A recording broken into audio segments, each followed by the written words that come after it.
Assalamualaikum warahmatullahi wabarakatuh. Pemirsa dan teman-teman semuanya, jumpa lagi di channel Babe Abdul Hadi Show, di mana channel kita selalu membahas tentang pengobatan, kesehatan, dan supranatural. Pada kesempatan ini, harapan kita adalah semoga Allah memberikan karunia umur panjang, kesehatan, rezeki yang lancar, serta keluarga kita yang harmonis. Amin ya rabbal alamin.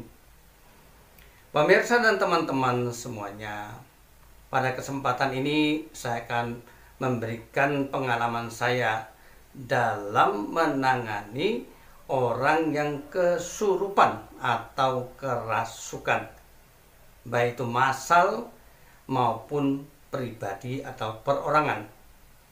Sebagaimana kita ketahui bahwa di sekolahan, di pabrik banyak terjadi kesurupan massal. Namun yang perlu kita ketahui itu adalah bahwa menurut orang awam itu kesurupan massal, tapi sebenarnya bukan itu. Sehingga kadang-kadang datang orang pintar mengobati kewalahan karena di tangan ini lebih dari 10 orang. Padahal cara yang saya akan sampaikan ini praktis sekali dan ini insya Allah efektif.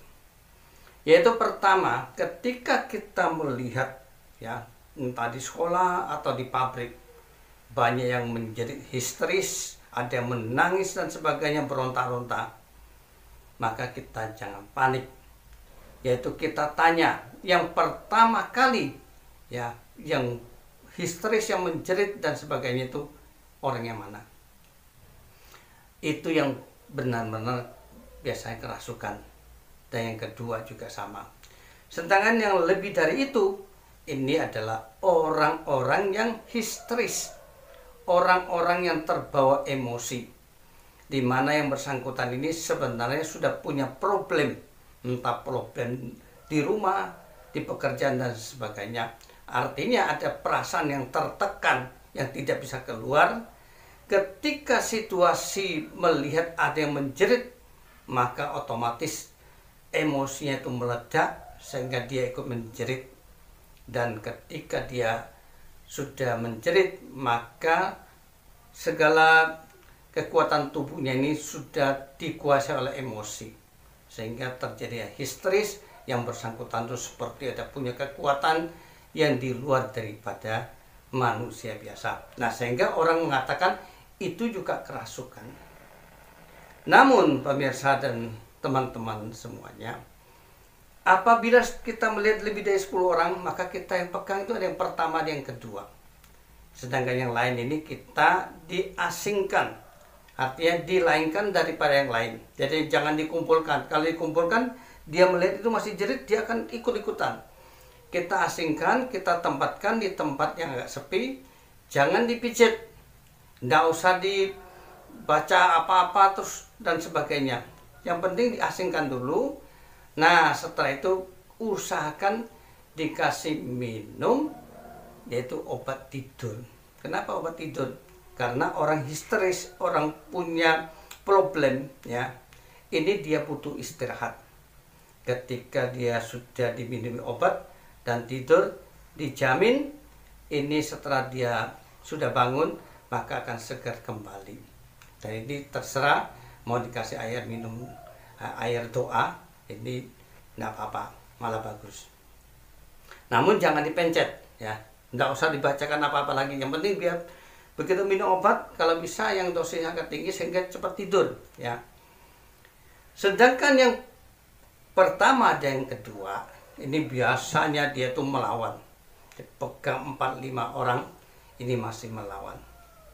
Pemirsa jangan panik.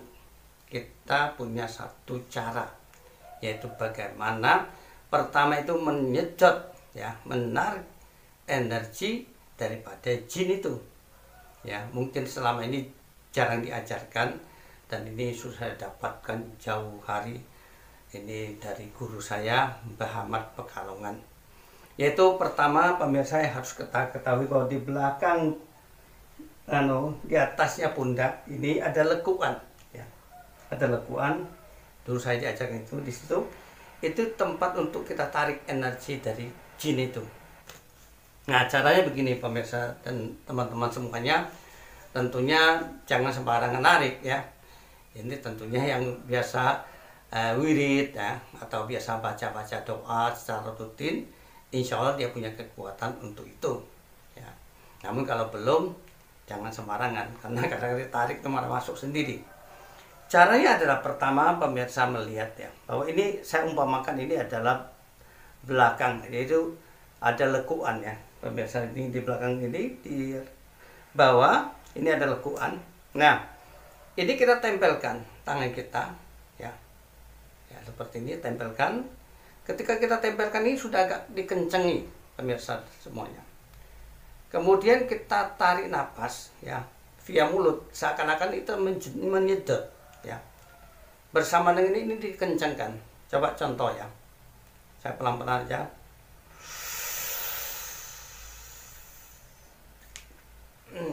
Kemudian kita genggam. Kita tarik, kita langsung genggam, ya. Saya ulangi, ya. Kita tempelkan, ya, tempelkan. Kemudian kita agak ditekuk, ya, tekuk seperti kita mau mengambil sesuatu. Kita sedot kemudian. Gitu. Ini nanti tenaga jin ini larinya ke sini. Dan ketika lari ke sini, terus diapakan, Pak? Ya kan? Ini kalau saya dulu diajarkan oleh guru ini, itu bisa disimpan di rusuk kiri, ya. Tempelkan, terus dibuka, set, niatin nitip, kata guru saya, ya.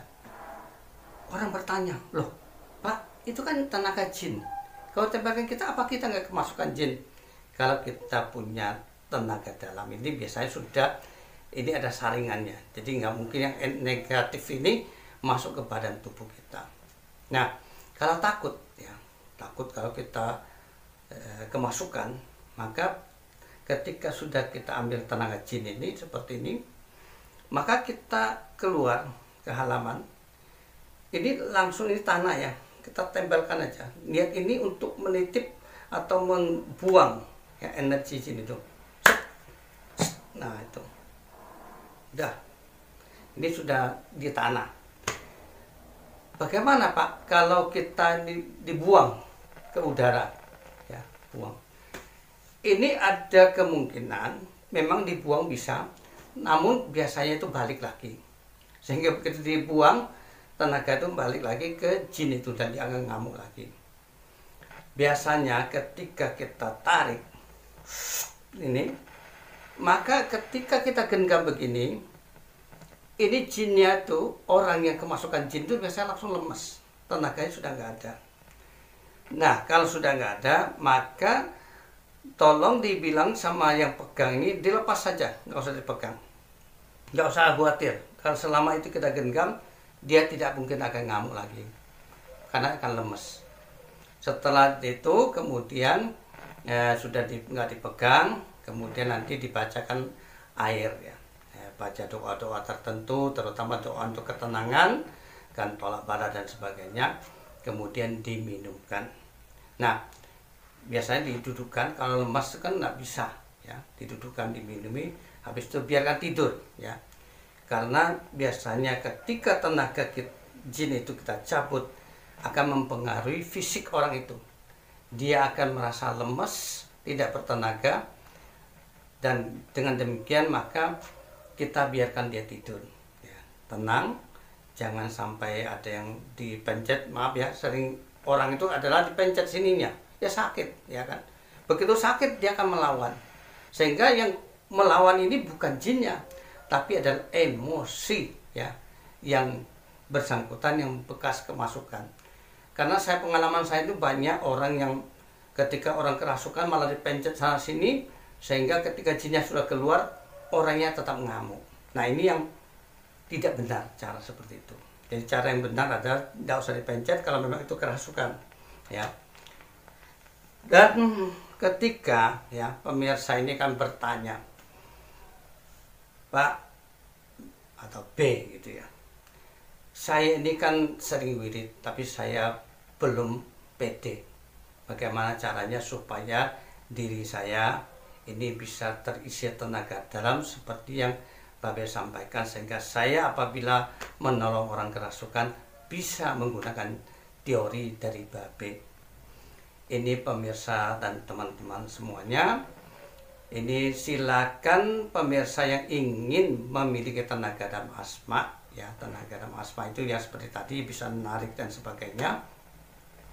Ini silakan hubungi HP saya, yaitu 0822 2323 9997, ya, WA langsung bisa.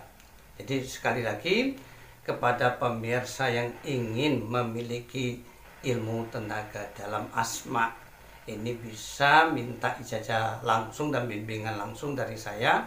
Insya Allah akan saya berikan ini agar bermanfaat bagi orang lain, yaitu hubungi HP saya, yaitu 0822 23 23 9997. Insya Allah apa yang saya sampaikan ini merupakan pengalaman saya dalam menangani pasien-pasien yang kerasukan. Kemarin juga barusan ada sehari yang lalu, alhamdulillah bisa kita atasi. Jadi kita tidak perlu panik. Insya Allah dimanapun kapanpun ini bisa kita fungsikan apabila kita punya ilmu tenaga dalam asma. Mudah-mudahan apa yang saya sampaikan bermanfaat untuk pemirsa dan teman-teman semuanya. Apabila dirasakan bermanfaat, maka jangan lupa memberikan dukungan dengan like, subscribe, dan disebarluaskan. Siapa tahu di pojok-pojok, di desa-desa sangat memerlukan, sehingga memberikan manfaat. Assalamualaikum warahmatullahi wabarakatuh.